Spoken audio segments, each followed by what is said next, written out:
In 1983, almost everyone was excited to see the final chapter of the Star Wars saga, Return of the Jedi.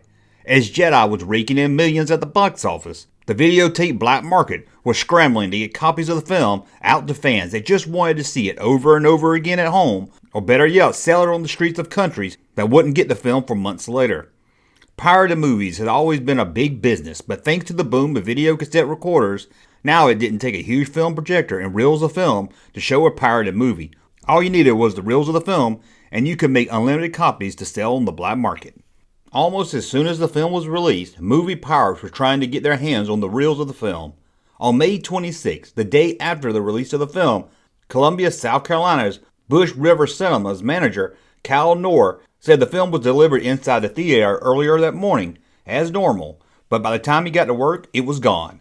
Columbia, South Carolina Sheriff Jack Bowen said the prints of the film would be worth about $3,000, but it wasn't the value he's worried about, it was the potential loss of income overall. A copy of those reels on the black market could run into the millions lost by the studio. Luckily, that missing print was found a few days later on the side of a country road.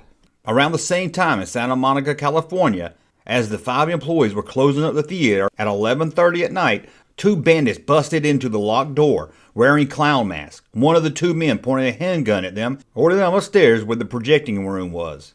The employees were ordered to sit on the floor as one man kept his gun aimed on them, and the other man got the keys to the projection room. The bandits took off with the reels of film to Return of the Jedi and escaped on foot.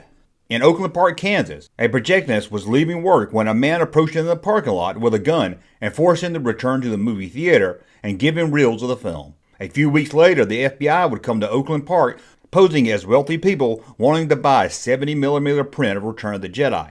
After making contacts, they soon set up a meeting with an 18-year-old who agreed to sell them the print for $10,000. He was then arrested and sentenced to 120 hours of community service, 5 years probation, and ordered to undergo therapy. I'm a bootlegger.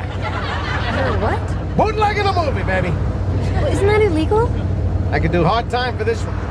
And community service.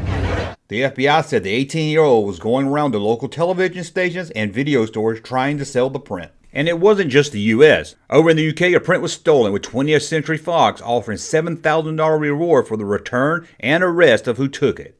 An informant would help lead to the recovery and arrest and was then rewarded only $5,000.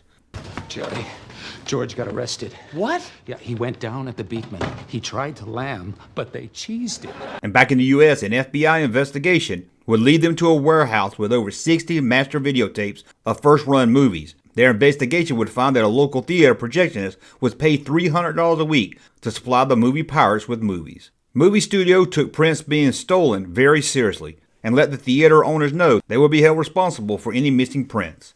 Most prints from major studios would be shipped in a canister with a label placed over the reel. There was no way for a pirate during shipping to take out the film without breaking the seal to make a copy of it. One of the producers of Return of the Jedi said each of their Jedi prints was coded so they would know where the print was stolen from. He would go on to say that most people watching these illegal copies of movies didn't care. They saw it as cheating on their taxes or scamming their insurance company. Star Wars was a must-see for fans and a must-get for movie pirates looking to cash in on some of those record-breaking box office sales. Well, that's a look at the time movie pirates really wanted to get their hands on Return of the Jedi. Thank you for watching. As always, thumb up to like my content, subscribe to the channel, and we'll talk again soon. Hey, Junkman channel popping though. Thank you, sir, for that unsolicited testimony.